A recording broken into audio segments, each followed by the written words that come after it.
La nuit, on a tout peur. Normal d'avoir peur la nuit. Il y en a qui prennent des somnifères, il y en a qui prennent des antidépresseurs, il y en a qui font Kriyat Shema à la mita. D'accord? Donc, il y a beaucoup de psukim de Shmira dans Kriyat Shema à la mita. D'accord? Maintenant,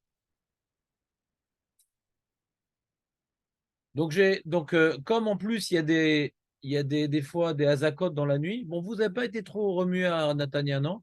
Donc, vous ne savez pas qu'il y a une guerre. Mais c'est ça. Sauf ceux qui ont envoyé de la famille sur le front. Et donc du coup, comme maintenant, dans le pays, je sais il y a des changements et tout, donc le soir, on peut rajouter sur Kriyat Malamita, Yoshev et Seter Elyon, maintenant qu'on le comprend. Moi, pourquoi je ne le faisais pas? Parce que je n'avais pas étudié. Donc, je ne vais pas rajouter des trucs que je ne comprends pas. C'est rien. Enfin, pour moi. Ouais. C'est obligatoire, c'est obligatoire. Même je ne comprends pas.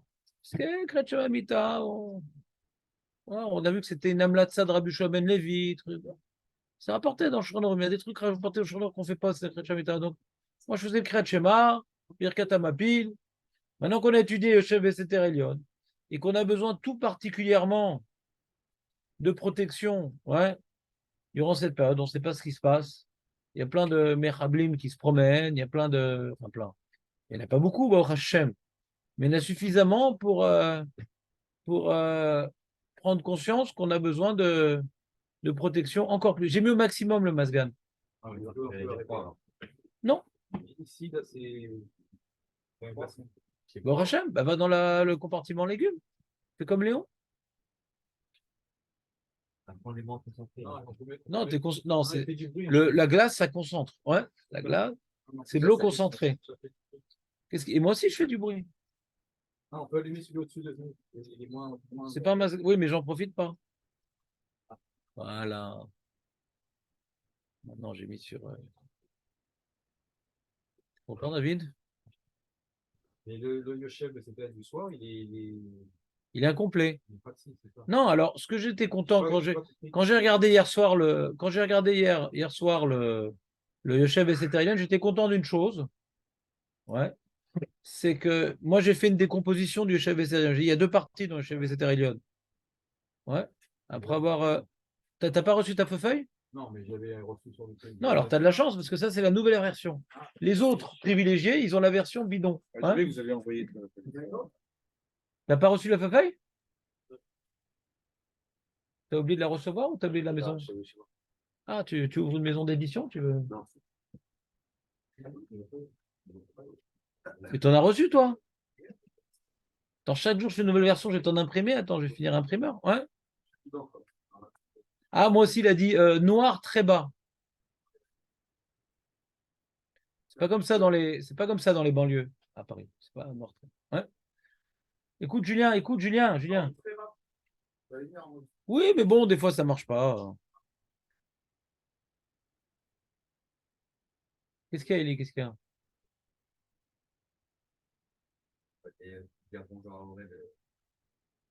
Ah, là-bas, elle est dans le sud. Il a des copains qui sont venus le voir hier. Ouais. Hein? Très bien. Mais ça va mieux.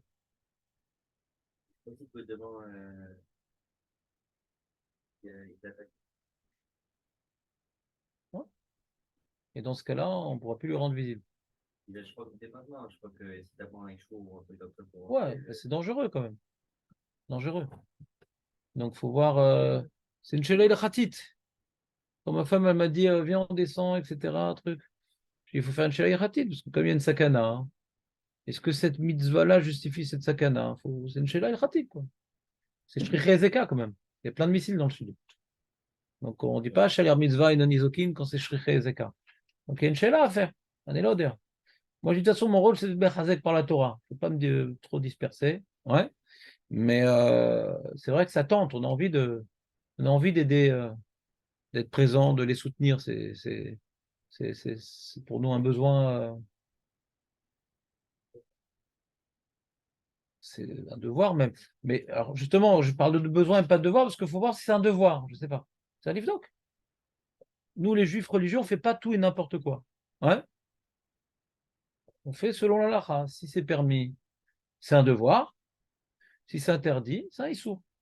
Ouais, il faut voir. Il faut voir. Faut voir comme un moutard, les canes besakana. Je ne sais pas par rapport au Mechablim, est-ce que c'est Shri Zeka? Je ne pense pas qu'il en reste suffisamment, mais il y a quand même beaucoup encore de missiles, hein, qui tuent. C'est-à-dire qui pas de Barzel, Baruch Hashem, ça permet de faire des nissim, mais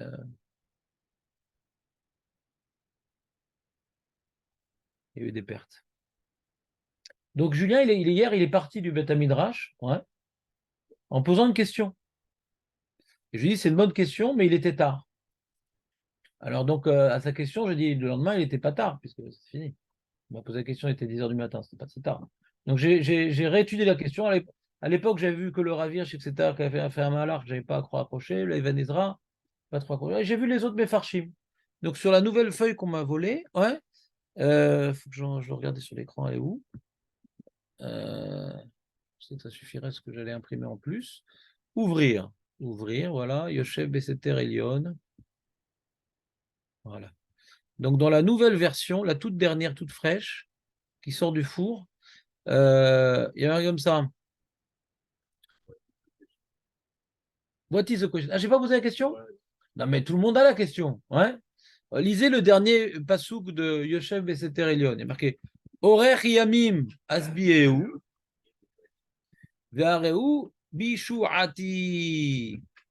Donc, nous, on a parlé, donc tout le développement de Yoshev Beseter Elion. On va pas passer l'heure et demie sur ça. C'est juste une. On vient maintenant reprendre juste quelques points et zéro. Je vous rassure pour ceux qui sont angoissés de encore lire ça. Donc, on a vu globalement l'esprit d'ensemble de ce Teilim, on l'a compris, c'est un Teilim qui nous renforce dans Midat Abitachon. Curieusement, je vous fais un petit aparté, curieusement, la Midat Abitachon, c'est David Ameler, voilà, Midat Abitachon. Et là, on attribue ce Teilim à Moshe Rabbeinu. Je dirais même paradoxalement, c'est-à-dire, j'aurais bien compris que ce Teilim aurait été dit par David Ameler. Donc on dit que si on l'attribue à Moshe Rabbeinu, un de mes farshim qui explique, David Ameler, il a écrit le Sefer Teilim, il a une inspiration prophétique. Là, il a eu de Moshe Rabbeinu, là, il a eu d'un tel, etc. Des fois, il a vu des choses dans l'avenir, des fois, des choses dans le passé. Ouais. Mais donc, c'est pas David Ameler qui est à l'origine de ce Teilim, mais David Ameler qui incarne cette dimension est bien adapté à transmettre ce message également. Donc, c'est un message de Bitachon. Ouais. Donc, il y a une énumération d'un certain nombre de dangers de toutes sortes. Les ennemis, les maladies, les mazikim, les dangers naturels, les bêtes sauvages. Ouais. Donc on a vu une énumération dans un certain ordre. Ouais, je n'ai pas respecté l'ordre en vous faisant l'énumération immédiatement. Et on a vu donc un certain nombre de dangers. Et on voit que la protection contre ces dangers-là, c'est donc de placer sa confiance en Akadosh Baruch Hu. Alors hier, on a rappelé une information fondamentale, ouais, parce qu'il y a toute une ambiguïté sur la chose. Est-ce qu'un rachat gamour qui est boter bachem bekol alev, ouais, est-ce que il y a également la ségoula de protection d'Hachem, celui qui est boter et tout, ouais, non, tout vient d'Hachem, etc. Est-ce que lui aussi il est protégé? Ouais. Alors c'est vrai qu'il est moins protégé, mais est-ce qu'il est protégé quand même? Ouais. Alors ce on a rapporté de Marloket Rishonim. Le Chovot Elvot, il dit non. C'est quoi de Boter Bachem? C'est si tu crois dans sa protection, tu crois dans sa Torah aussi. Ouais. Alors je précise ici, si maintenant on parle d'un petit jeune, ouais, un petit jeune, on n'est plus tellement jeune, un petit jeune qui se renforce maintenant là. Il y a plein de jeunes qui se renforcent. Ouais. Les vieux aussi, mais les jeunes particulièrement. Parce que les jeunes, c'est des gens qui réfléchissent pas beaucoup et qui cherchent les kiffs. Mais comme maintenant la vie, elle devient sérieuse, alors les kiffs, c'est moins important et ils sont obligés de réfléchir. Et ils ont un grand potentiel. Donc en général, les mouvements de tchouva dans ce genre de situation, c'est beaucoup les jeunes qui l'ont parce qu'ils ont un potentiel de se remettre en question, mais ils sont pris en otage par leur Yetzer Hara. Mais là, ils sont face à un mur, et donc il y a un grand mouvement de tchouva, des jeunes filles, des jeunes garçons, etc. Maintenant, lui, le mec, il se renforce son bitachon, mais Adaïn, il fait pas cette mitzvah-là, il fait Adaïn cette avéra, etc. Si maintenant, lui, il fait son maximum selon ses forces là où il est, parce qu'il était dans une certaine habitude, on ne peut pas briser toutes les habitudes, et même on ne conseille pas de briser toutes les habitudes, parce que ça risque d'être une tchouva éphémère, parce que ça dépasse ses forces. Mais s'il fait une tchouva intelligente, où il fait ce qu'il peut selon ce qu'il a, ouais, et qu'il est mitrazek b'midot habitachon, azout tzadik. Ça s'appelle un tzadik. Ah, mais comment ça, c'est un tzadik? Mais pourtant, il a un tatouage, et pourtant, une boucle d'oreille, et pourtant, je sais pas moi, il fait pas tel truc, il se lève pas le matin pour la tefila. L'odama. Mais selon ses forces, il fait le maximum. Hachem, il juge selon notre potentiel, ouais. Donc, si maintenant c'est un tzadik, et qu'il se renforce sur la midat habitachon, ouais, donc ça va ensemble. Donc ça, il n'y a pas de marloquette. Quand on dit que Chavot il dit que midat habitachon, ça protège le tzadik, c'est quoi un tzadik? C'est quelqu'un qui est cohérent, c'est-à-dire. C'est quoi un tzadik? C'est quelqu'un de cohérent, c'est que les forces qu'il a, il les met. C'est ça un tzadik. Nous n'avons pas de faire plus. On ne regarde pas le résultat. Lo alecha melacha ligmor. Avatalo ben chorim leivatel mimena. Melacha meruba. Ouais. Il y a beaucoup de travail. On ne regarde pas les résultats, on regarde qu'est-ce que tu as fait. Tu as fait ton maximum, donc tu es cohérent. Tu dis, je suis boter Bachem, et je suis boter dans sa Torah. Mais maintenant, ça, je ne peux pas le faire, j'arrive pas. Alors, j'ai fait ce que j'ai pu. Et en même temps, je suis botéard. Donc là, il a le bouclier total qui est écrit dans le Sefer Tehillim. Et nous, pareil. Si on est sincère, authentique, véridique, et qu'on fait le maximum selon ce que nous sommes, ouais, alors on pourrait, dans un cas où on n'a pas le choix, on ne va pas s'amuser à se promener dans un champ miné où il y a des missiles, mais si quelqu'un se trouverait dans un endroit pareil, Paul Mitzidecha Elef ou Revava. D'accord? Donc si véritablement on fait ce double travail, il n'y a aucune autre force, et je m'en fous du porte-avions américain, et je m'en fous des menaces du Hamas, et je m'en fous de Bibi, et je m'en fous de tous ces médias qui me prennent la tête et qui veulent me détourner, que Ain Od Milevado, ouais. Et je me suis renforcé, j'arrive à l'heure à la tefila, même en avance, et au shur, etc. Nana, avec la femme, je suis détendu, avec les enfants, sympathique. Maman, je suis une chouva très clalite, ouais. Et je dis pas de la shonara, et je parle plus des gauchistes, et ci, et ça. Bon, je ne vais pas vous donner tous les exemples, chacun avec ses problèmes. Et alors là, on a le Teilim qui est un bouclier aux épreuves des balles, des missiles, de chimie, d'atomique, ce que tu veux. Même une bombe atomique ne pourra pas le tuer. C'est peut-être ça, hein. Il tombe à gauche 1000, des milliers à droite, bombe atomique. Bombe atomique. Il y a marqué, encore petite parenthèse, je ne sais pas ne pas faire des parenthèses, excusez-moi, mais je me permets tout le temps de faire les parenthèses parce que des fois c'est Hachem qui m'envoie des inspirations, il faut que j'en parle, donc je les retiens pas, surtout pas durant cette période.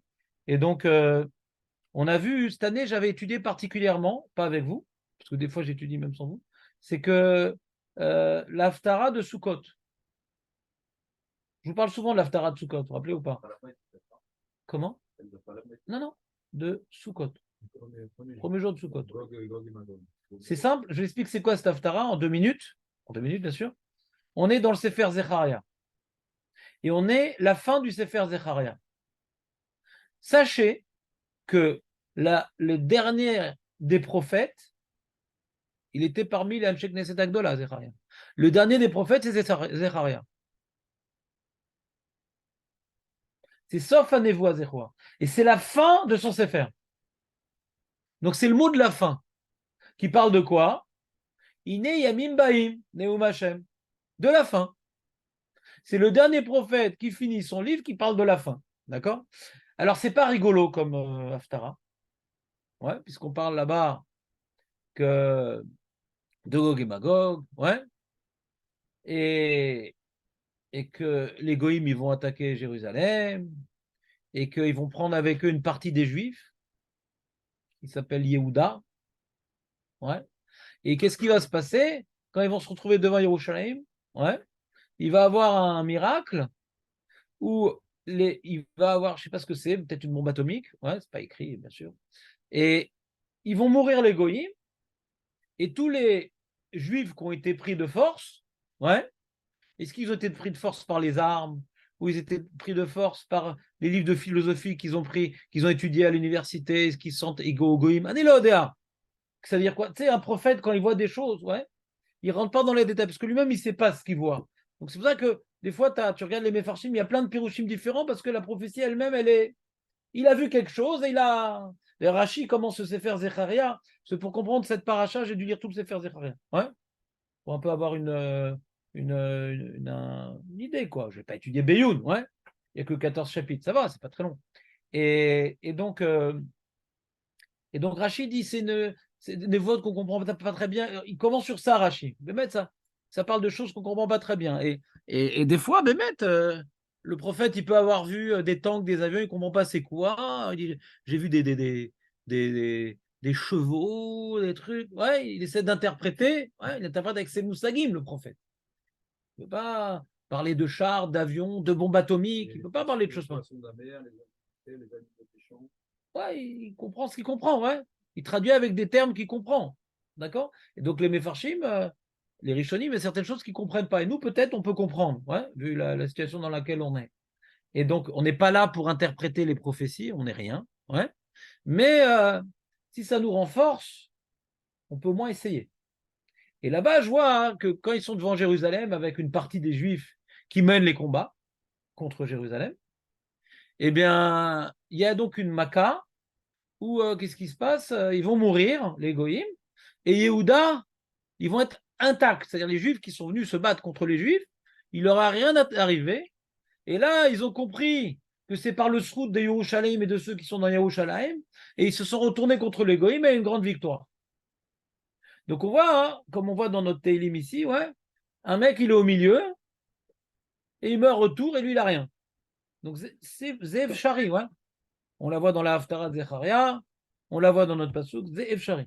Alors, pour bénéficier de ce bouclier extraordinaire que Moshe Rabbeinu nous dévoile, qui est donc la Midat Habitachon, il faut bien entendu régler nos comptes avec Akadosh Baruch Hu, ouais. Mais là, on avait rapporté une opinion, ouais, que même quelqu'un qui n'est pas au niveau, il ne s'investit pas vraiment dans le mitzvot, mais il a une vraie Midat Habitachon, pas une vraie. C'est facile de dire un de Milevado, ouais. Ça, c'est encore un autre problème, ça.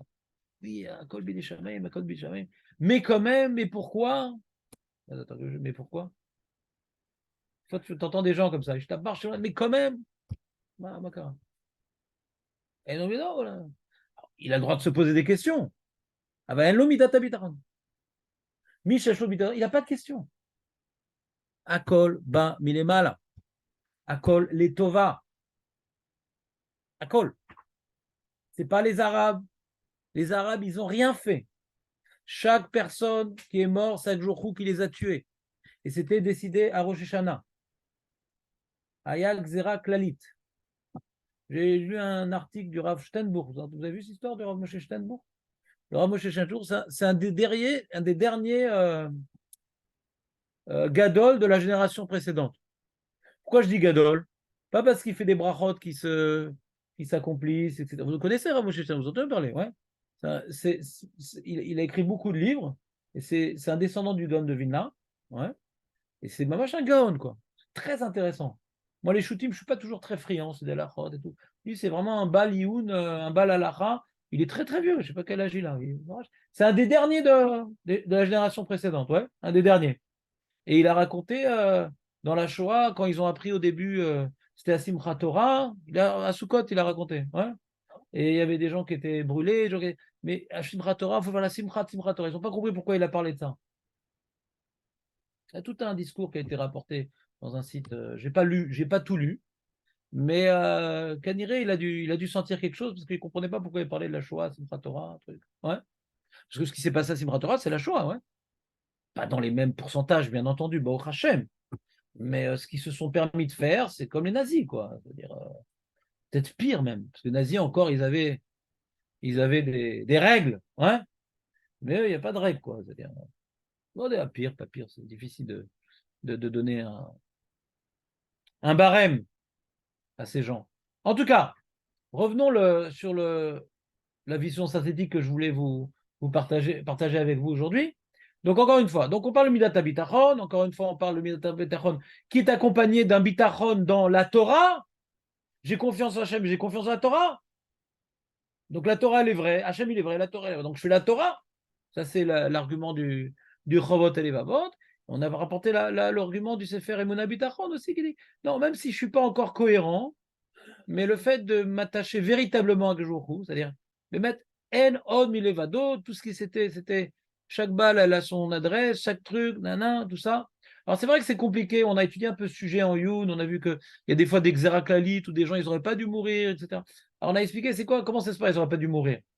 Je reprends encore ce point-là parce que des fois on a des chélotes d'Emouna, donc je fais une petite révision des sujets de Emouna et Bitachon qu'on a étudiés. On avait vu que des fois, des gens qui n'étaient pas des tzadikim, ils peuvent mourir dans une xéraklalite alors que ce n'était pas prévu. S'ils avaient passé Shabbat chez leur cousin à Jérusalem, ils ne seraient pas morts. Alors c'est quoi, chaque balle, elle a son adresse. Alors on a expliqué cette notion-là, que quelqu'un qui meurt, c'est prévu. Il n'y a pas de hasard. Mais s'il n'était pas là-bas, il ne serait pas mort. Alors, comment ça marche? Quelqu'un qui meurt, c'était prévu, mais s'il n'avait pas été là-bas, il ne serait pas mort. Comment ça marche? On avait expliqué, réponse très très simple en vérité. Après qu'on l'ait entendu, elle est très simple, donc on n'a plus le droit d'oublier. C'est que il y a des gens sur lesquels il y a une xéra de mort. D'accord? C'était décrété à Rosh Hashanah, il y a des gens sur lesquels il y a une xéra de mort. Mais malgré tout, Hachem, il y a une midat harachamim. Il y a une midat harachamim, et elle est conditionnée. D'accord? Elle est conditionnée. Il est mort, le mec, c'est un zombie, c'est un mort-vivant. Mais il est maintenu en vie, ouais, par Hachem de manière miséricordieuse. D'accord. Et s'il se trouve dans un endroit où il y a une midatadine, alors il est mort. Alpidine, il est mort. Si il s'était retrouvé dans un autre endroit, même qu'Alpi midatadine, il est mort, ouais, il peut être sauvé par la midatarachamim. Mais si on se trouve dans un endroit de midatadine et que la personne elle est ravita, il est mort. Il est mort. Donc c'est le problème de la xéraklalite. Il ne faut pas se retrouver dans un endroit, ouais, on ne sait pas toujours, ouais, mais il ne faut pas se trouver dans un endroit où il y a une xéraklalite. Parce que si Mbémet, cette personne-là, n'est pas un tzaddik, il a fait des avérotes qui méritent la mort, il n'a pas fait de chouva dessus, il y en a malheureusement. Il y en a des avérotes. On va faire la liste, là, je ne vais pas casser l'ambiance, mais il y en a des avérotes où qui méritent la mort. Et donc, du coup, elle m'a la saute. Elle m'a la saute. Il n'y a pas de raison qu'il soit épargné. Quelqu'un qui est Chayav Mita, qui se trouve dans un endroit avec une Xéraklalite, ouais, il n'y a pas de raison qu'il y ait un miracle sur lui.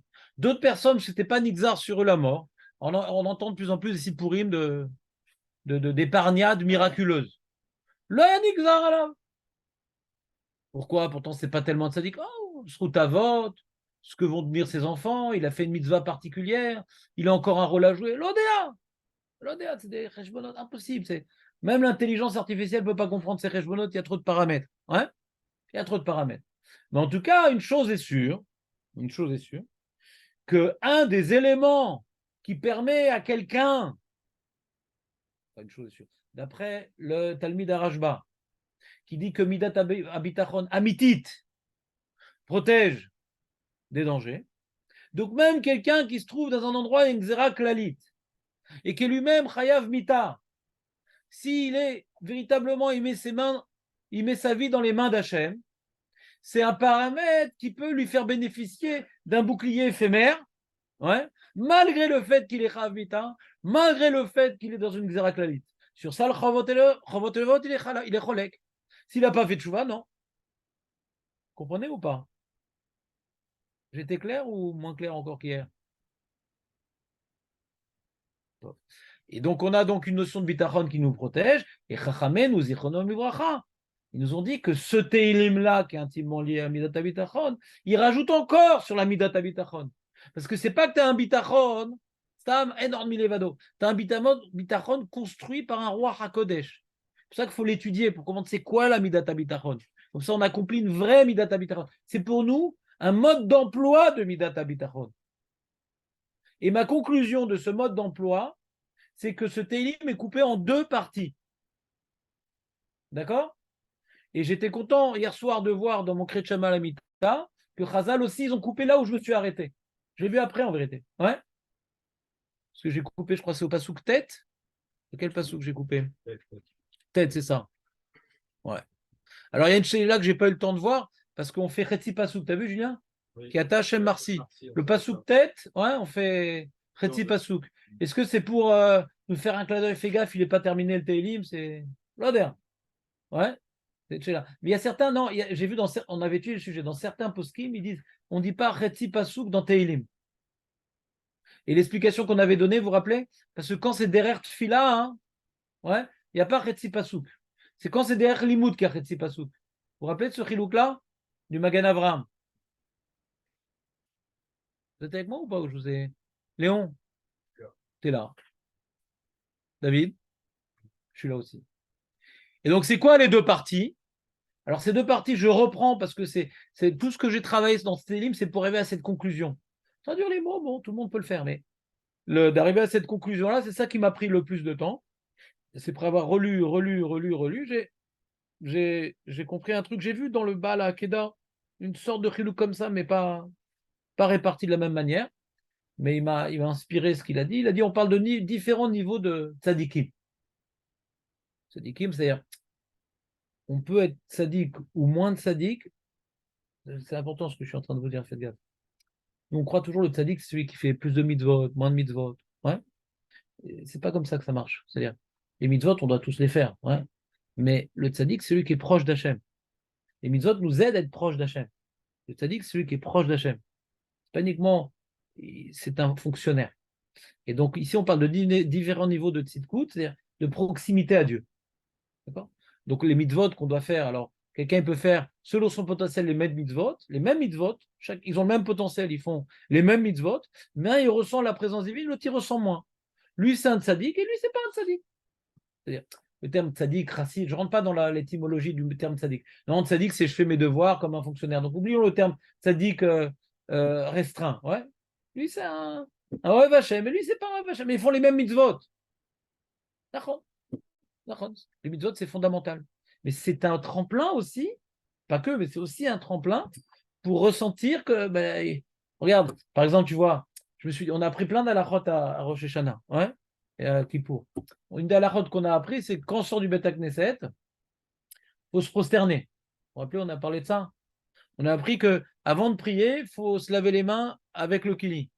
Vous vous rappelez de ça? Sans bracha. Ouais? Vous vous rappelez de tout ça? Alors, on a appris plein de petites choses. Que quand on fait une bracha, il ne faut pas bouger, il ne faut pas manipuler, etc. On a appris plein de choses. Ouais. Et des fois, je me surprends, j'oublie d'accomplir ça. Ah, j'oublie de me prosterner. Ah, j'oublie de me laver les mains. Ouais. Alors, je me suis dit, comment on peut se rappeler? On a plein de détails. Ouais. On est bombardé de mitzvot. Excusez-moi l'expression, mais c'est ça le cas. Ouais. Là. Quand on a dans la tête des ch'touillottes, les sirtonymes sur les horreurs, ouais, on n'a pas l'esprit dans la tête pour là, je dois faire cette mitzvah, là, je dois faire cette mitzvah. On ne peut pas accomplir les mitzvot si on n'a pas midat habitachon.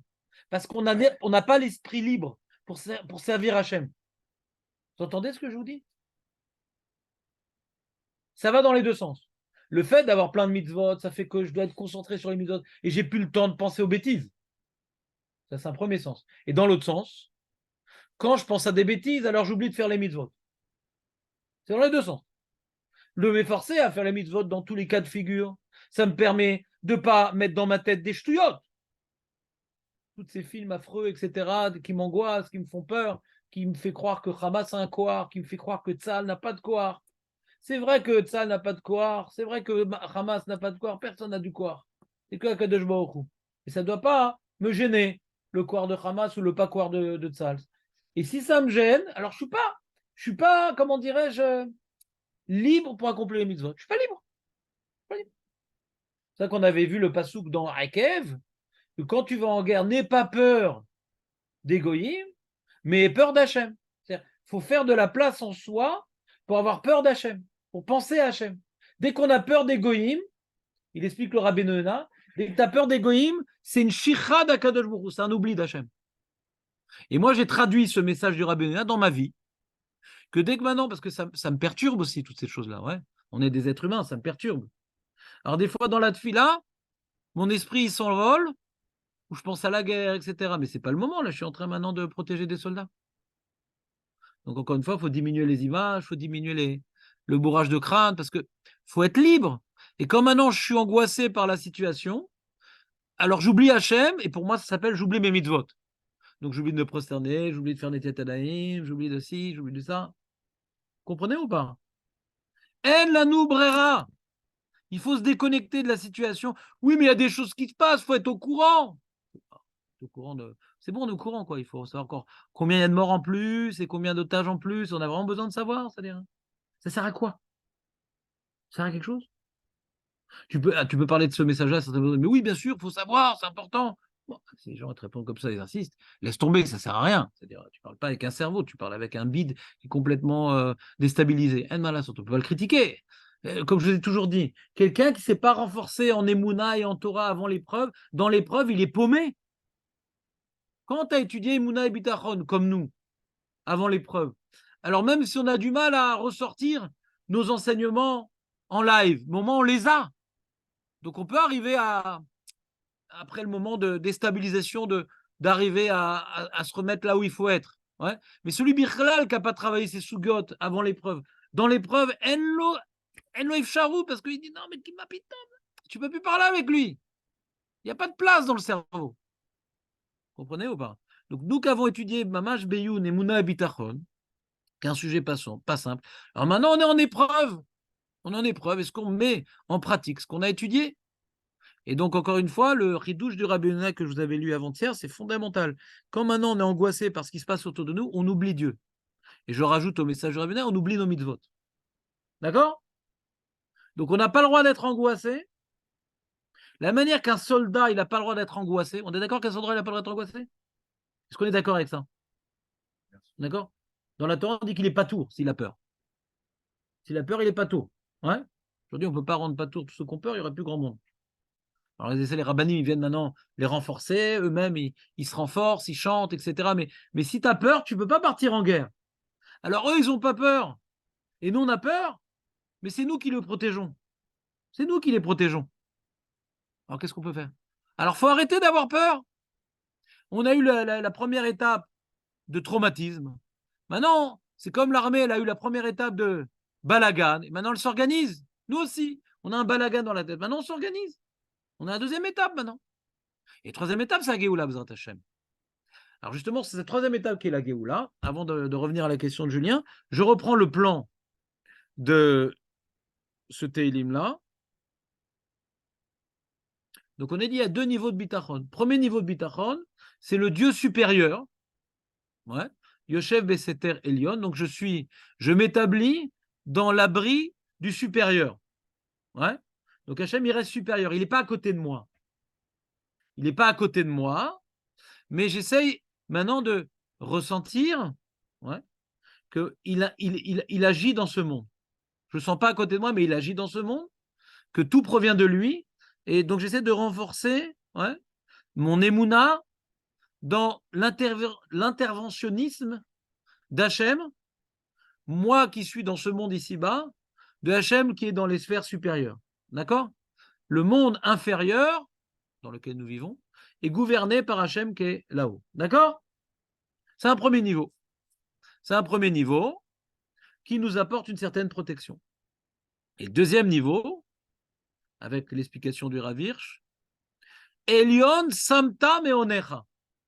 Très important, Jonathan. Elion, c'est quoi Elion Samta Meonecha?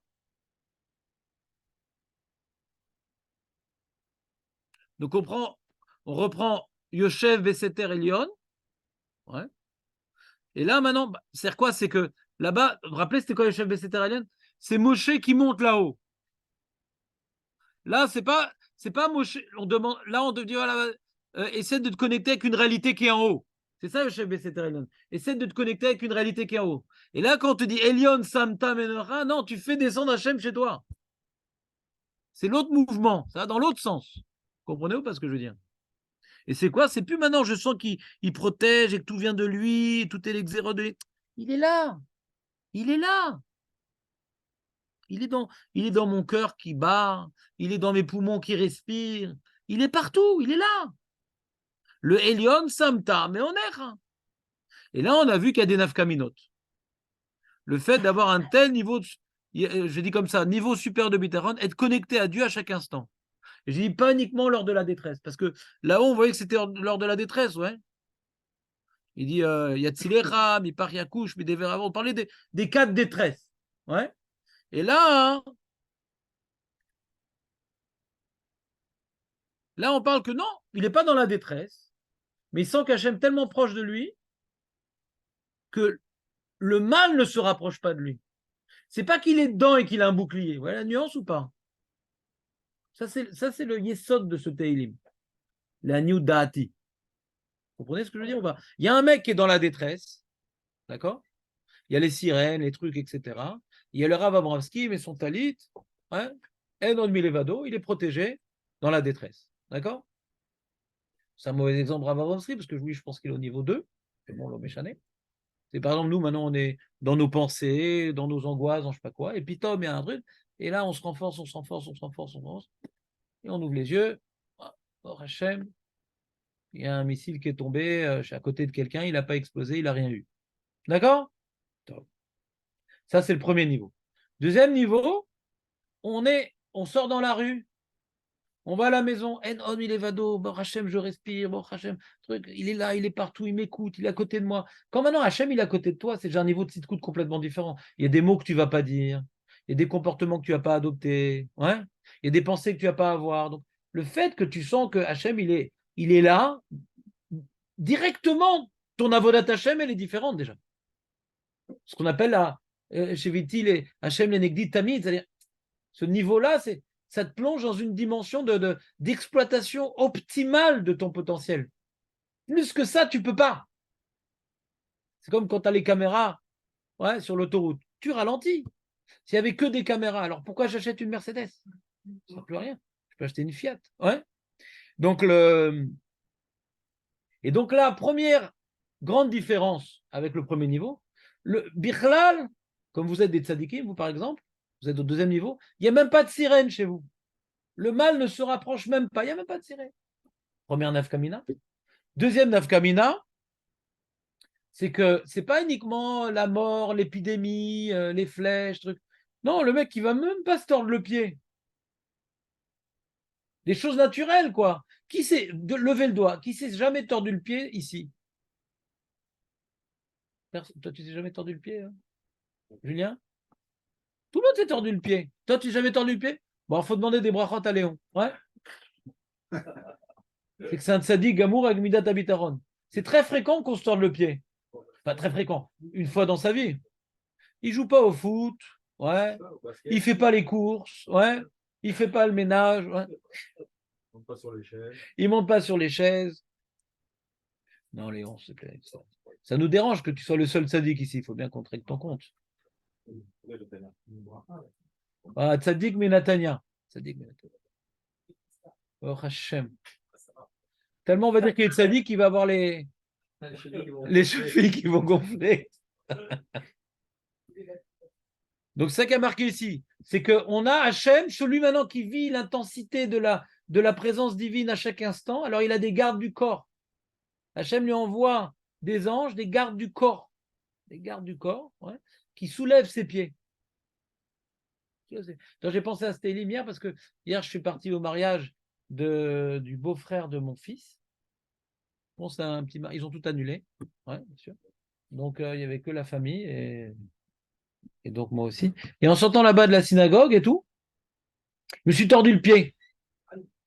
Non, mais ça, c'est. Bon, Hachem, il y avait. C'est-à-dire un ange, il a remis tout de suite. Ouais. Et donc, ça arrive, quoi.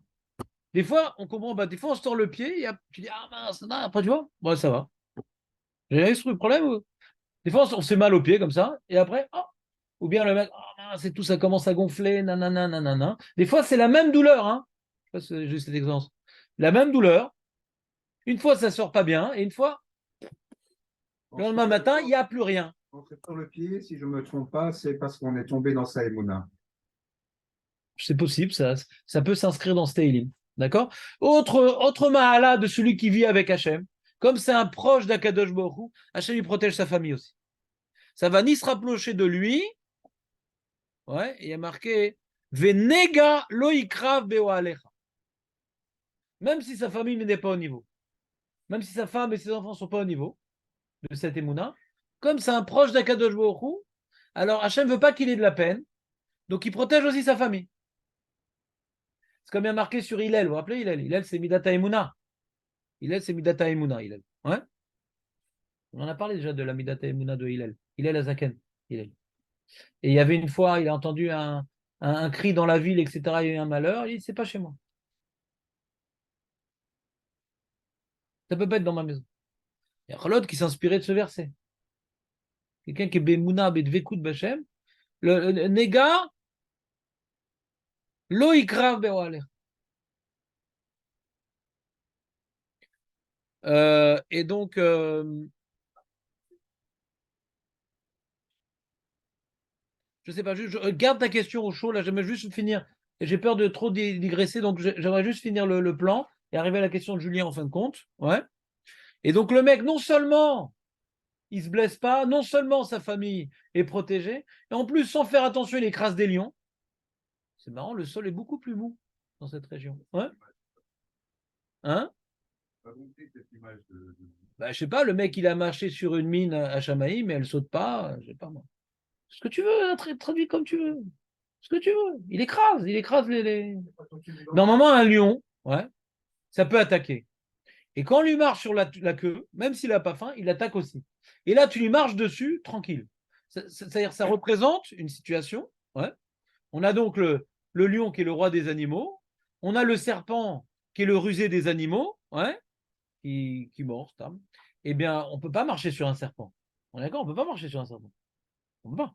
Un serpent, c'est fait pour. C'est l'ancêtre des mines, le serpent. D'accord ou pas?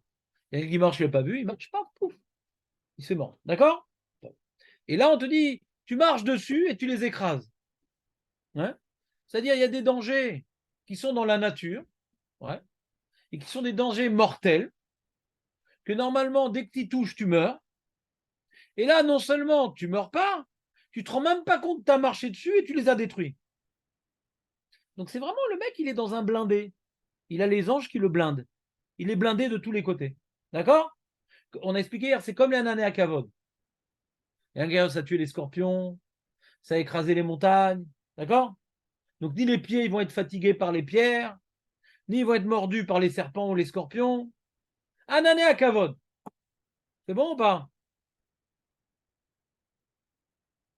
Et c'est marrant parce que Anané à Kavod, on voit que c'était par le srou de Aaron. Ouais? On voit que Moshe, il est rentré. Au début de ce télim, c'est Moshe, il rentre dans le Hanan qui est sur le truc, mais là-bas, c'est un Hanan vénéneux. Là-bas, le Hanan qui est monté. Il y avait des mazikim, etc. Bon. Euh, et, et à la fin du Teilim, on a dit donc non seulement il a tout ça, il se blesse pas le pied, et il marche sur des mines, il le sent même pas, il sait même pas qu'il a eu un S, ouais, je sais même pas. Et sa famille est protégée. Et en plus, horaire Yamim Asbeel, il va bénéficier de la longévité. Et j'ai dit, tu seras protégé de la mort précoce. Il va pouvoir, Baruch Hashem, vivre longtemps. Et je lui montrerai ma délivrance. Alors Julien a dit, mais les vrais Balbitachon qui sont à ce niveau-là, il y en a eu dans l'histoire du Ham Israël, ils n'ont pas vu la construction du Beth Amikdash. Donc cette promesse, elle est fausse. Razak. T'as compris ta question, Julien, ou pas? C'est une bonne question ou pas, Léon? Je la recommence? Je la recommence? Hein? Non, je suis là pour toi. Hein? Tu me plais, tu me replay. Hein? Je reprends. Le Passouk nous dit, le Passouk termine enfin, le psaume termine sur ce Passouk-là. Non seulement, le grand Baal Bitachon, non seulement, que Enon Milvado, il sent la présence divine, et ils sent que même sa respiration, elle est surnaturelle. Eh bien, lui, il va non seulement vivre longtemps, Bezrat Hashem, que Hashem nous donne la longévité, Parce qu'on a tellement de mitzvot à faire, tellement de Torah à étudier, qu'Hachem nous donne la possibilité. Tellement, tellement à faire. C'est énorme. Vareu Beshuati, et je lui montrerai, je lui ferai voir ma délivrance. C'est comme ma délivrance, pas sa délivrance. S'il y a marqué Yeshuato, bon, il va voir que lui, il est sauvé, il va pouvoir voir qu'il n'y a plus aucun danger. Ouais, délivrance totale. Ou Yeshuatam Israël va être content de voir autour de lui qu'il n'y a plus de danger, etc. Mais ma délivrance, c'est la délivrance de la fin des temps, quoi. Quand est-ce qu'Hachem, il est délivré? À la fin des temps. Comme on a dit dans les Oshanot, vous vous rappelez? Ani Vahu Oshiana. Une des explications, Ani Vahu. Ani, ouais, moi. Vahu, c'est Hachem. C'est un des schémas de Baruch Hu. Oshiana, sauve-nous. C'est que tant qu'il y a la galoute, Hachem, il est en galoute avec nous. Et la Géoula, hein, c'est la Yeshua de moi et d'Hachem. C'est pas clair? Ani, Vahu, Oshiana. Vahu, c'est Hachem. Et on prie pour la Géoula de moi et d'Hachem. Parce qu'Hachem, il est avec nous en galoute. C'est quoi il est avec nous en galoute? C'est que ses valeurs sont bafouées, ouais, sont bêtes amigdash, et mosquéisées, ouais, sont toutes sortes de choses. Et donc il est en galoute, Hachem. Il n'est pas dévoilé, il n'est pas reconnu. On se moque de lui, de sa Torah, de ses mitzvot, de ses tzadikim. Donc la Géoula, c'est la Yeshua d'Hachem. D'accord? C'est clair? Alors on dit, mais celui qui est Balbitaron, il voit la Yeshua d'Hachem, c'est pas vrai. Il y en a plein qui sont morts dans le passé, ils n'ont pas vu. D'accord? Donc j'ai fait la synthèse des Mefarshim, même en français. Regardez la fin du document, pour celui qui a le nouveau. De quelle délivrance s'agit-il? Le Even Ezra explique qu'il pourra même bénéficier. Donc, tu as vu, le Even Ezra, d'abord, il ne veut pas expliquer comme toi, Julien, enfin comme moi, c'est moi qui ai expliqué de délivrance. Ouais, il ne veut pas expliquer comme moi. Il dit qu'il va bénéficier de Ziva Shrina. C'est encore un niveau supplémentaire. Dans les mots, ouais, regardez, dans les mots, c'est dans la 33. Atam Sheye Ene Miziva Shrina. C'est non seulement pas tordre le pied, non seulement sa famille protégée, non seulement il va marcher sur des mines à Shamaim, ouais, mais en plus Ziva Shrina. Alors, il n'a pas expliqué. Moi, j'ai expliqué c'est quoi Ziva Shrina, c'est-à-dire de ressentir de manière presque palpable la présence divine à ses côtés. Des fois, on se renforce, Hachem il est là, Hachem il est là, mais c'est virtuel, je me le dis.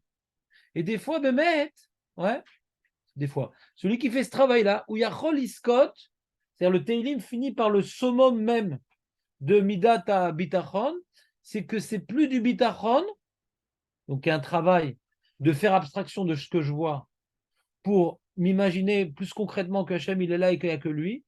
Il y a un salaire de cette Midata Bitachon, c'est de ressentir et non plus de s'efforcer d'il se imaginer, de ressentir Ziva Shrina, il est là. C'est une sorte de récompense. Il va sentir ma délivrance, il va sentir ma protection permanente. C'est plus un travail. C'est une sorte de Géoula personnelle, quoi. La manière qu'à la fin des temps, on ressentira la présence d'Hachem, qu'il est là, nanana, et qu'il fait tout. Ça ne sera plus un travail, ce sera quelque chose de beaucoup plus accessible, beaucoup plus palpable. Alors celui-là, même en galoute, il peut être enveloppé de cette, comment dirais-je, de ce scaphandre, ouais, d'oxygénation divine permanente, il sent.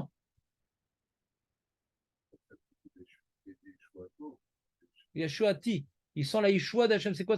Il sent la présence divine. Il sent maintenant ma délivrance. Très très bonne question.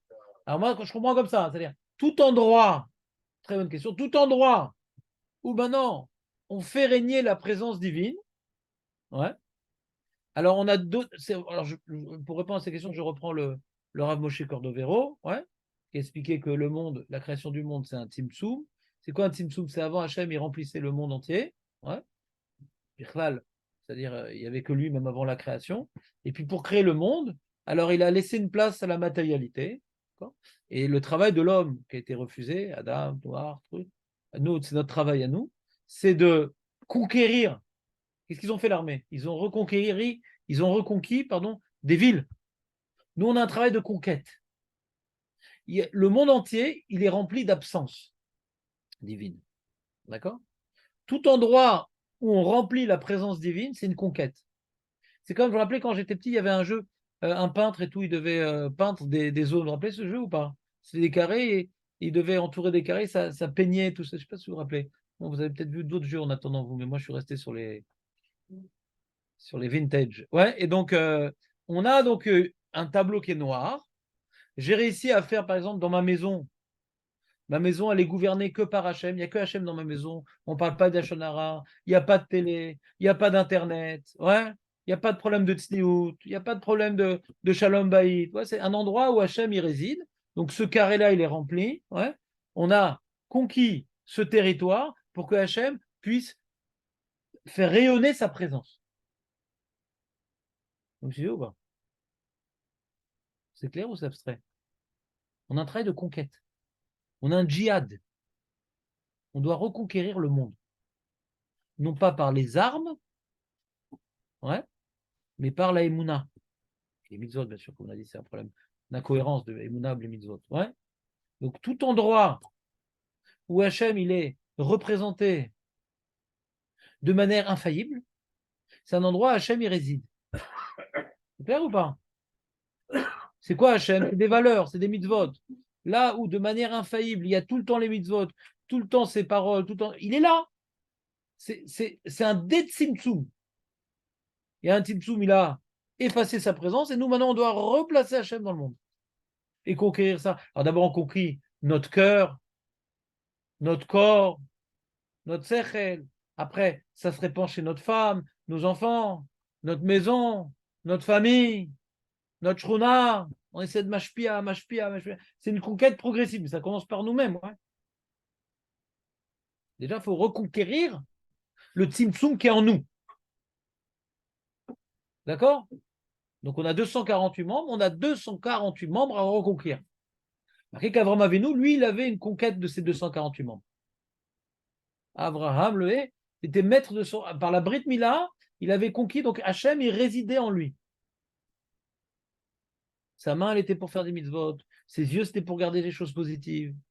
Ses pensées, ses jambes, tout. C'était un vecteur de Malchuto et de Barach. D'accord?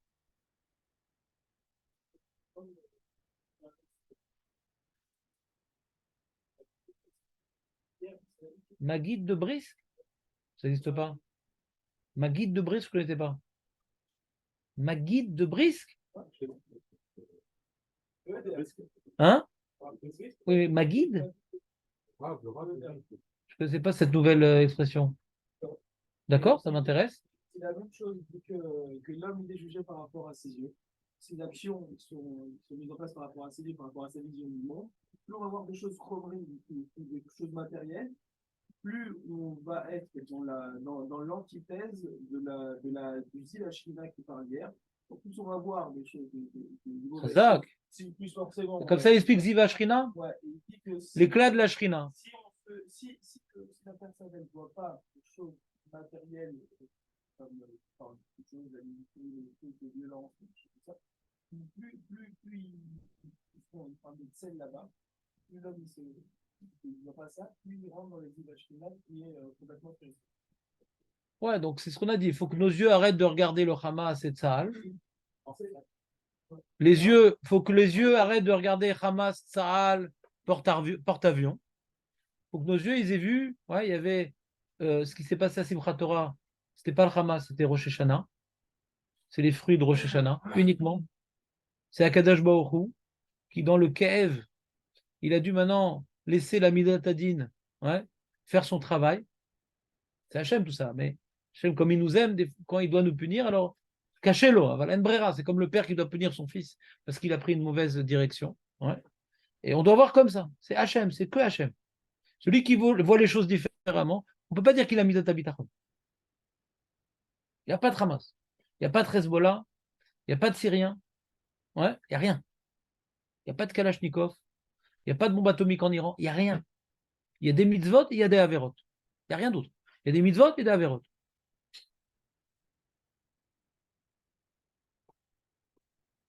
Si maintenant on fait des mitzvot, on arrête nos averot, on sauve des vies.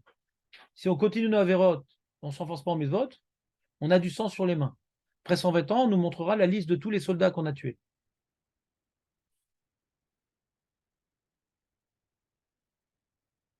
Parce que nous, on fait partie du Horef. C'est nous maintenant qui donnons de l'énergie. On donne des sandwichs aux soldats, mais on donne également de la vitalité spirituelle. Pas que des sandwichs. Je ne méprise pas du tout l'effort de chesed qui a été fait au gouffre. Ouais. C'est ridicule de vouloir faire du chesed pour la neshama si on ne s'est pas occupé du gouffre. Donc, il ne faut pas du tout, comment dirais-je, manquer de respect et de considération et de gratitude envers tous les efforts de chesed qui ont été faits pour les chayalim. Mais nous, on a un chesed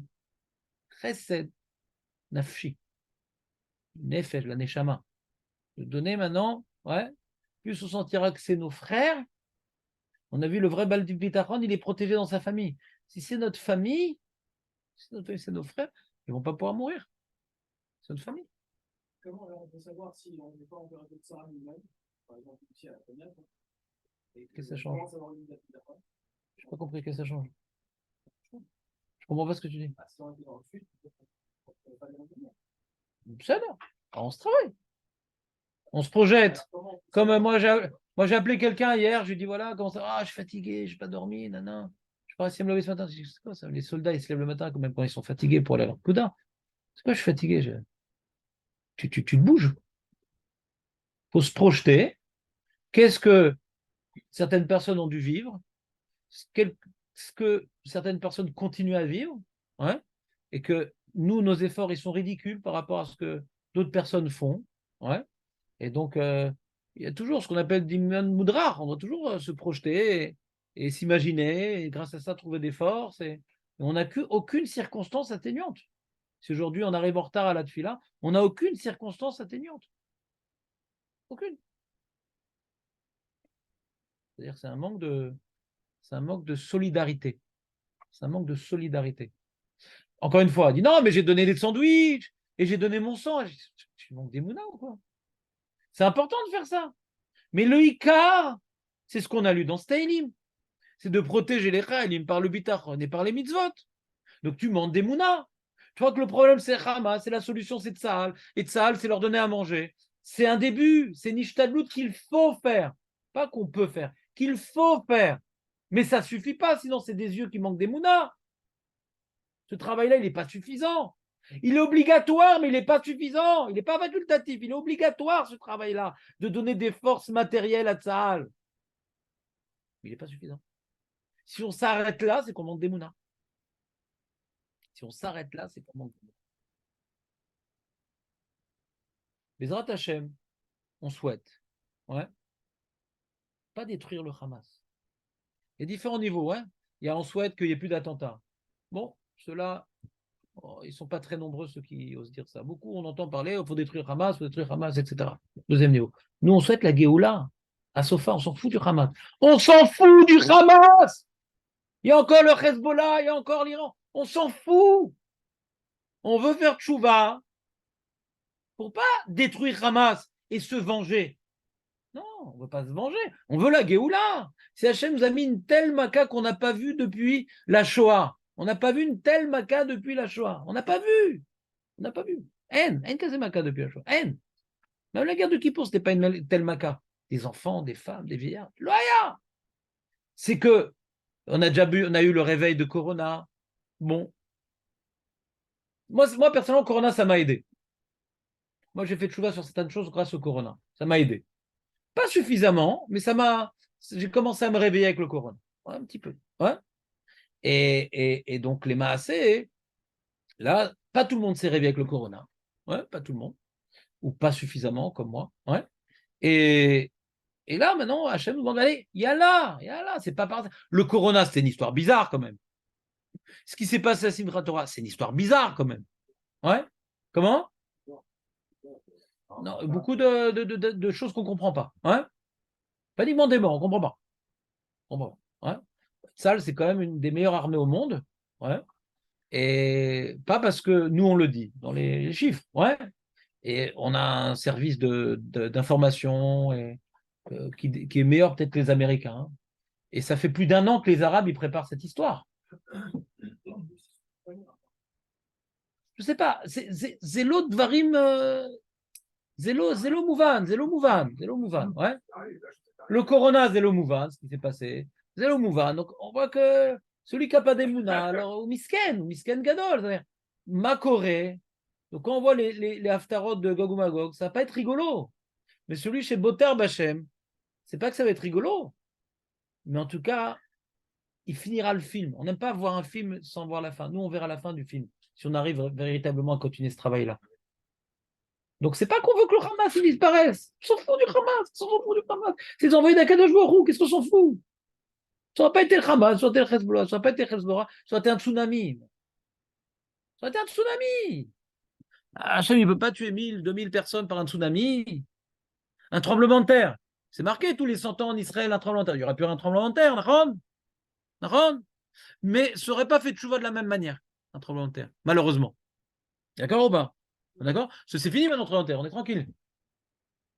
Mais là qu'on est encore dans l'angoisse, alors là, il y a beaucoup de gens qui font tchouva.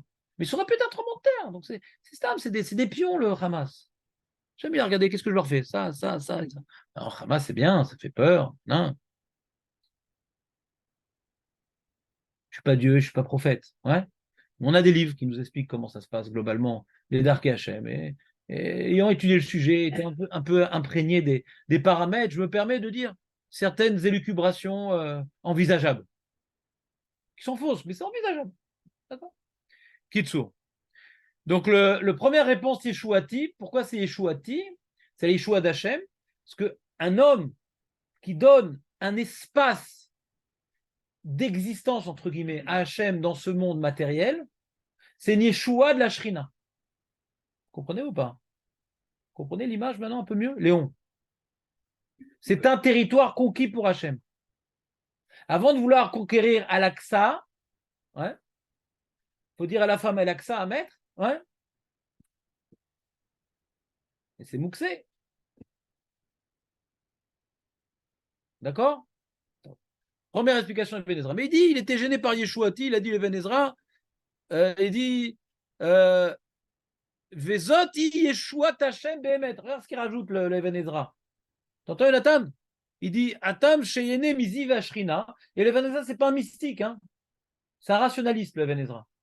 Et il dit pire que le Rambam des fois. Vatam Sheyene Mizi Vashrina. Vezot Yeshua Tachem Behemet.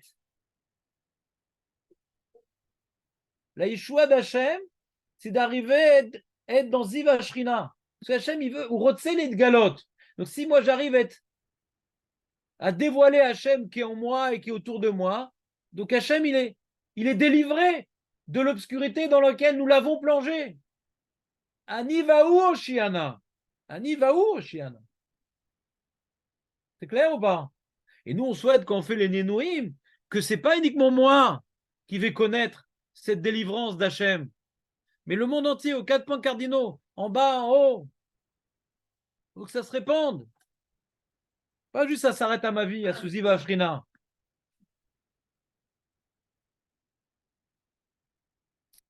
Je vais faire vous de la Gemara aujourd'hui, j'arrive pas à faire de la Gemara. Alors, on continue, juste pour finir. Et après, il dit, le Even Ezra, il dit, O Remez Limot HaMashiach. Il dit, peut-être c'est un Remez Limot HaMashiach. Julien dit, mais non, mais c'est quoi Remez Limot HaMashiach? Mais les gens qui sont à ce niveau-là, comme Moshe Rabbeinu, il n'a pas vu Limot HaMashiach. Alors pourquoi Hachem il promet celui qui a un tel niveau de proximité, il verra Limot HaMashiach? Il n'a pas vu Moshe Rabbeinu, par exemple.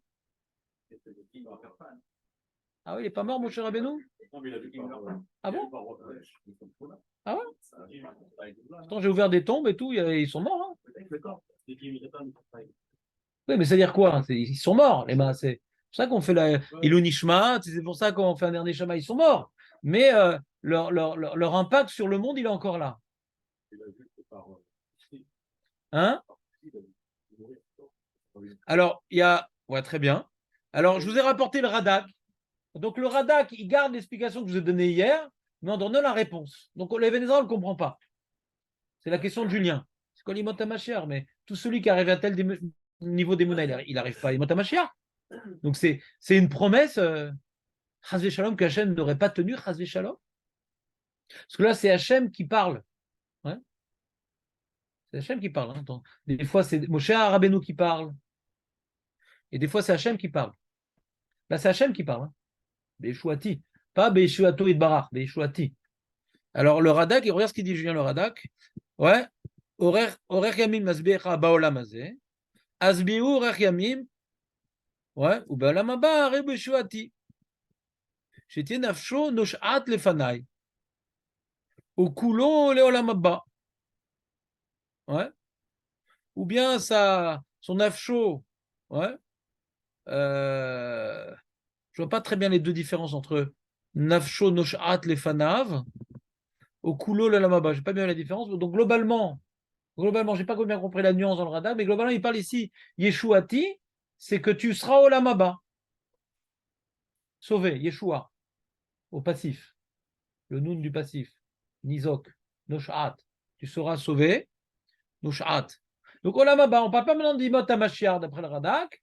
C'est après le mec qui va mourir et tout, il a vécu dans un tel niveau de présence divine dans sa vie qu'il va être très très bien placé dans l'Amaba. J'ai expliqué en français. Le Radak explique que la délivrance divine correspond au l'Amaba, au monde à venir dans lequel la réalité divine sera dévoilée et tout s'annulera à elle. L'Amaba, il n'y aura plus de mirage. Il n'y aura que Hachem. Et on viendra puiser de la Shrina directement. C'est ça l'Olamaba. Zelo ba Olamazé. Olamaba. Zeloim limot hamashiach. C'est après, ouais. Cela veut dire que celui qui dans notre monde s'annule à Dieu totalement recevra comme récompense de bénéficier de cette proximité éternelle dans le monde à venir. Mida kenegad mida, si tu vis dans ta vie que Hachem c'est lui qui donne tout, il est tout, il n'y a rien d'autre, tu vis déjà dans l'Olam Haba. C'est ça l'Olam Haba. Tout vient d'Hachem, je suis rien, il n'existe rien qu'à Kadosh Baruch Hu. D'accord? Alors celui qui a réussi à comprendre la réalité de ce monde malgré tous les écrans qu'Hachem il a mis dans ce monde, dans l'Olam Haba, il aura une place intense parce qu'il a déjà vécu, mais Aïn Olam Haba. Autre explication du Radak. Beshuati Yeme Yeshua Beba Amelech Hamashiach. Au Pirouche, donc ça c'est la question qu'on avait sur le Even Ezra, il répond le Radak. Kloma, Im Yamut Begalut, Zeh Chassid. Donc s'il est mort, il n'a pas vu le Mashiach, malgré tout. Ve'areu Beshuati. Tu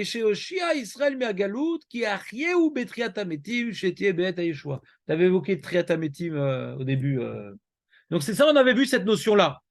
Je reprends, avant de reprendre dans les mots, je reprends une idée fondamentale. On avait vu, on avait étudié à une époque, je ne sais plus quand, la notion de Triatametim. J'avais fait tout un shiur sur Triatametim. Ça sert à quoi ce truc-là? Je vous explique. Il y a donc Olamazé, on est dedans. Après, Gog ou Magog, peut-être qu'on est dedans aussi. Ouais. Et ensuite, on a donc l'Imot Hamashiach. Bon, il y aura des voitures, il y aura des goïms, il y aura des juifs, il y aura des trucs, etc. Mais il y aura un Beth Amikdash, il y aura des corbanotes, et il y aura les Kohanim rétablis, l'âme Israël sera reconnu comme étant le peuple élu, etc. Et plus on avancera dans l'Imot Hamashiach, plus on arrivera à des miracles, des conquêtes de territoires, de rendre à Akadosh Baruch Hu. Le Mashiach, c'est un conquérant. Il aide à conquérir des territoires spirituellement. D'accord?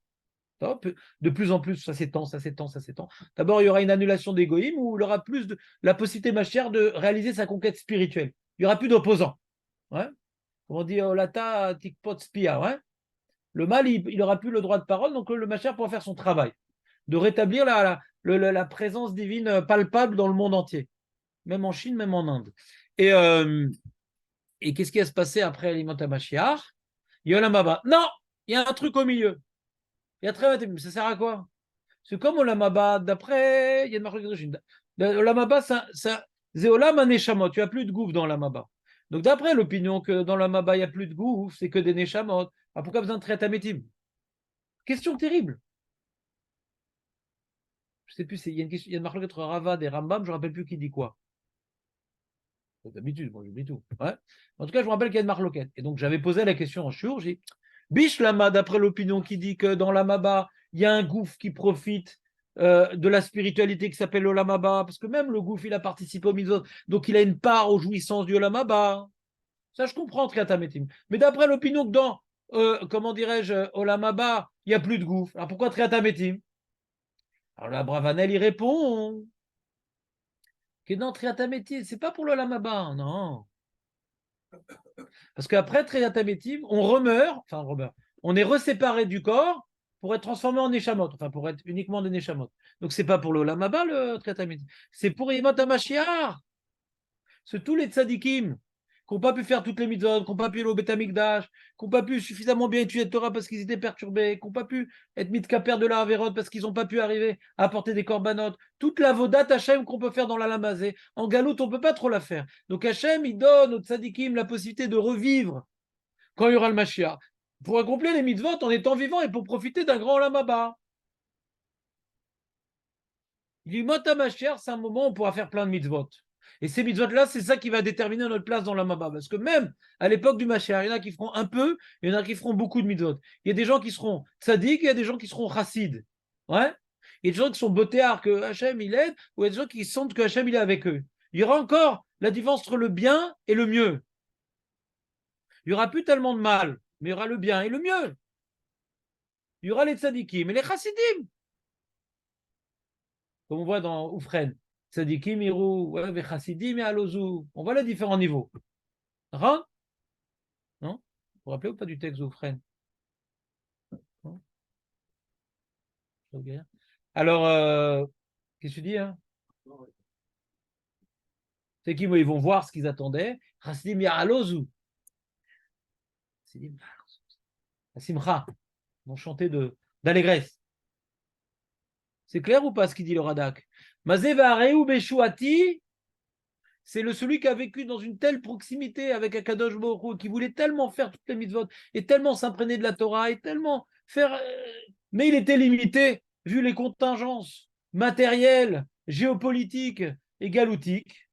Donc il était frustré, limité. Et bien lui, je lui donnais la possibilité de voir de manière universelle ce que ses yeux ont vu dans ses Arba Hamot. Il a vu la présence divine dans ses Arba Hamot, ouais. Hachem iten l'otri atametim, qui voit pas uniquement dans l'arba Hamot, mais sauf en l'âme sofo la ziva shrina. C'est clair ou pas? Donc on a trois explications. Il y a l'explication du Even Ezra, c'est Yeshuati, c'est d'arriver à conquérir mon monde et que Hachem il y soit représenté. Donc, c'est la délivrance d'Hachem dans ma vie, mais c'est limité.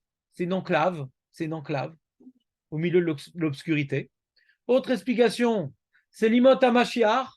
Il va pouvoir avoir Triatametim dans les... C'est peut-être ça qu'il voulait dire le Even Ezra, hein Julien, du coup. Peut-être ça. Il n'a pas précisé le Even Ezra. Il a l'habitude, le Even Ezra, d'être assez avare en mots. Ouais. Donc c'est peut-être le Even Ezra, c'est comme le Radak, ouais. Ça ne me dérange pas de dire que le Even Ezra, ou il kaven les que tu auras un srou de vivre, de revivre pour les mots de Tamashar et voir donc la délivrance divine qui était en toi, mais de manière isolée, cette délivrance divine. On te la fera vivre à l'imot Tamashar. Ou encore autre chose, c'est Triatametim, ou bien plus que ça, Olamaba. C'est plus que ça. Plus tardivement, Yeshuati, c'est que tu vas, par ce vécu de la présence divine permanente à tes côtés, tu bénéficieras d'une grande proximité dans le Lamaba avec Akadosh Baruch Hu. À Réou, tu seras uniquement le Lamaba, tu seras dans la visionnade directe de la chose. Je n'ai pas compris la question. Il y a plusieurs référents qui parlent de négois. Par exemple, Jacob, vous savez, c'était. Qu'est-ce que ça change? Je ne comprends pas. C'est-à-dire, encore une fois, j'ai compris les mots, mais je ne comprends pas la question. Si quelqu'un a compris, qu'il m'explique. Je ne comprends pas c'est quoi. Je vais expliquer la réponse. Donne-moi la réponse, je te trouve ta question. Hein. On parle de délivrance. Et toute la question de Julien, c'est comment on peut voir la délivrance s'ils ne sont pas là. Quoi j'ai pas compris. C'est quoi la question? Comment ils peuvent assister à la délivrance s'ils y sont? Comment, elle n'est pas bien formulée la question, excuse-moi. C'est comment Hachem peut promettre que le Bal Bitachon, il va avoir la délivrance finale, puisqu'on sait qu'il y a plein de Bal Bitachon qui sont morts avant. On sait. Il y a eu dans l'histoire d'Israël au moins 36 tzadikim par génération. Hein. Quand on parle des 36 tzadikim, on parle de ce niveau-là. Ouais. Pas c'est un mec qui étudie bien la Torah, qui prie et qui est gentil avec sa femme. On parle de quelqu'un qui vit la shrina. Ouais. Il vit avec la shrina. D'accord? Mais il n'a pas vu la délivrance. Comment le Teilim, qui a été écrit Beruach HaKodesh, nous rapporte les propos divins, ouais, que Hachem promet à quelqu'un qui vit à un tel niveau d'assister à la délivrance. Il y en a plein qui n'ont pas assisté à la délivrance. Ça, c'est la question. Sur ça, il y a 3 réponses. Ou bien ils vont assister à la délivrance dans la galoute, ils vont conquérir un espace qui leur revient pour que la Hachem soit représentée. Il a été délivré dans cet espace-là, premier niveau. Ou bien non, ils vont voir la délivrance Timothy Mashiach ayant bénéficié de la résurrection des morts. Ils vont pouvoir vivre la délivrance d'Hachem dans le monde. Au 3e niveau, ils vont bénéficier d'un niveau très élevé de la Maba où ils verront la délivrance divine. Ils sont connectés dans le Maba à un niveau très élevé. Et sur ça, tu as une question? On a dit qu'il y a quand même Non, une seconde. Sur ça, tu as une question? Ah, très bien. T'en laissons finir juste Eli parce que je n'ai pas compris ce qu'il voulait nous demander. Il y a quand même on a vu qu'il a vu par des voix que la fin des temps, il savait que c'était la date du Mashiach. C'est-à-dire qu'il a vu ça par des voix. Et donc c'est possible que les tzadikim, ils ont cette névoie peut-être avant qu'ils meurent. Ah, je vais montrer Béchouati. Ah, je vais lui montrer. Ah, c'est ce que tu veux dire. Ouais. Béchouati, c'est que le tzaddik va voir. Ouais. Il va voir, comme Moshe Rabbeinu, il a vu sur le mont, il a vu Eretz Israël. Lui aussi, il va voir la Géoula. Ah, ben personne n'a dit ça, c'est marrant. Ouais, c'est plus déprimant. Hein. C'est plus déprimant comme chat. Oh, le mec, il n'y est pas. Il est en plein chambre à gaz, mais il a vu la Géoula. Non, il n'assistera pas. Ah, donc tu reviens à la vraie réponse. On n'a rien gagné. On n'a rien gagné. Je t'ai dit entre nous, Elie. C'est plus ça, je suis pas d'accord. Moi, la Géola, j'ai pas besoin de la voir, j'y crois. Non, Léon, non. Ah, d'accord. Viens là. Passe pas là.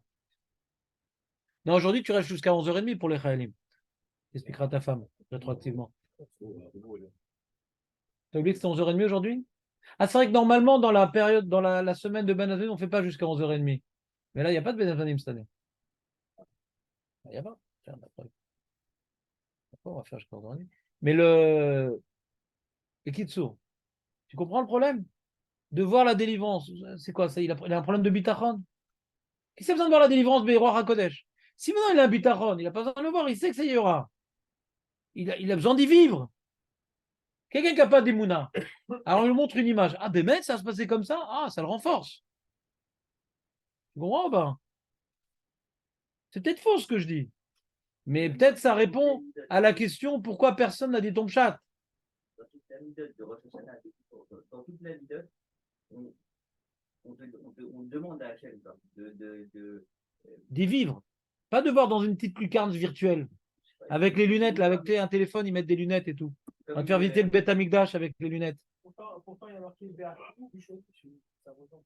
Il n'y a pas marqué Béchadou, du chaud. C'est ça que ça veut dire.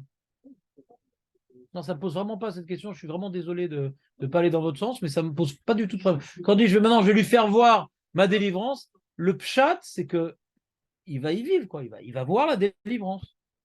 Ça c'est le pshat. Pas qu'il va voir dans une lucarne, dans un iPhone, un petit truc prophétique en 3D. Non, on s'en fout de ça. On s'en fout.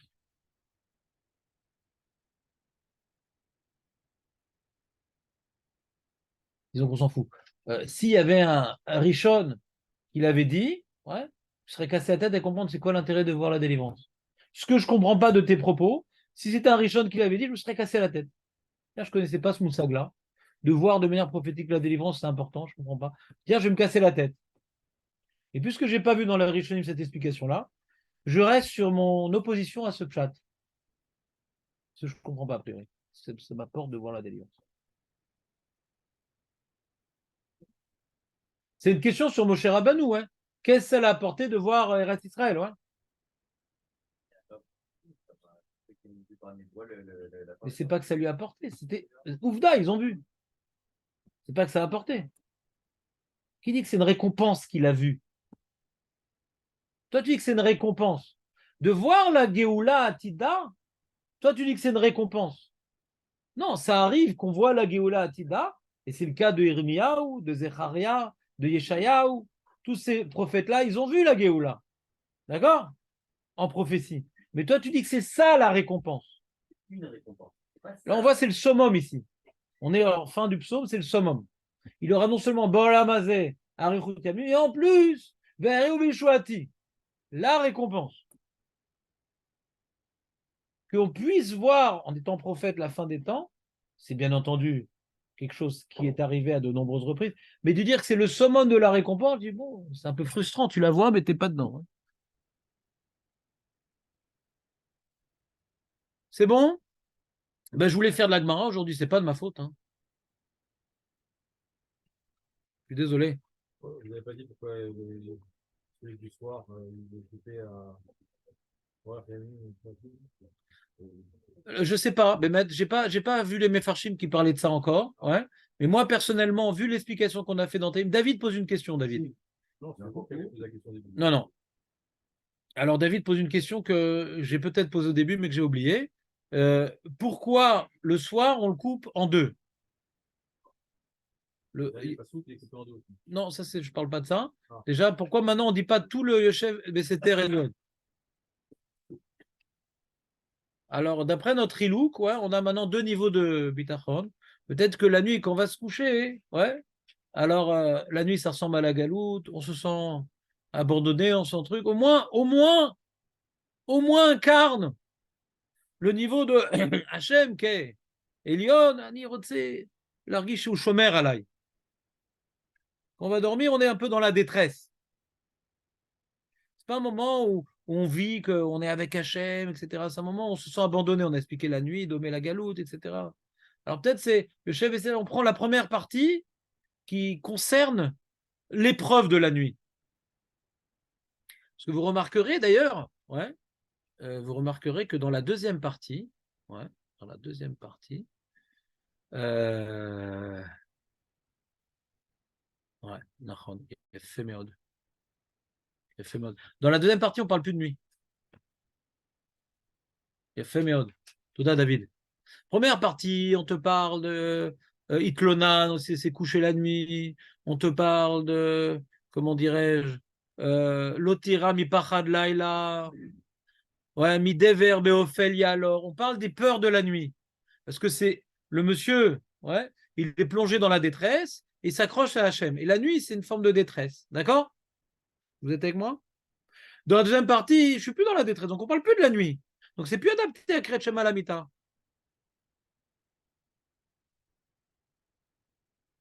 C'est que je dois, c'est plutôt, moi, la deuxième partie, je la dirais plutôt le matin. Je me lève, ouais, mais les Negdi, Hachem, Shiviti Tamim. Hachem, il est là, il m'accompagne. C'est dans l'action, quoi. C'est pas dans la détresse.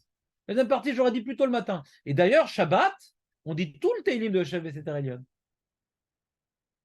Shabbat, on est Me'en Olam Haba. Il y a une proximité avec Akadosh Baruch Hu. Donc là, il faut dire jusqu'au bout. On doit dire le deuxième niveau de Hachem et Elion, Shabbat. Ouais. On quitte une dimension du Hoshev et Elion on a dit, vous vous rappelez, au Valet Sion, qu'on dit à Motzei Shabbat, c'est d'essayer de projeter la proximité qu'on avait avec Hachem durant la mitzvah sur les jours de Chol. Vous vous rappelez ou pas cette notion-là de Valet Sion? On a vécu quelque chose, et on veut que ça se perpétue dans le Chol. Donc le Hoshev et Elion qu'on a dit le matin dans la Tfila, on vivait une certaine proximité avec la présence divine, on veut qu'il se projette aussi dans la semaine. Moi, il faut peut-être que je rajoute sur le texte. Hein, c'est à toi, David, maintenant.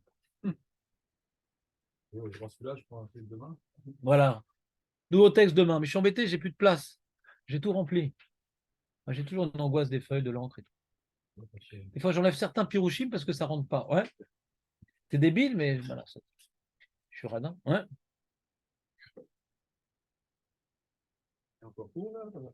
Celui qui veut, je reste. Hein. S'il y a deux juifs, je reste. Si un juif, j'aime pas rester avec lui, ça fait coude et tout.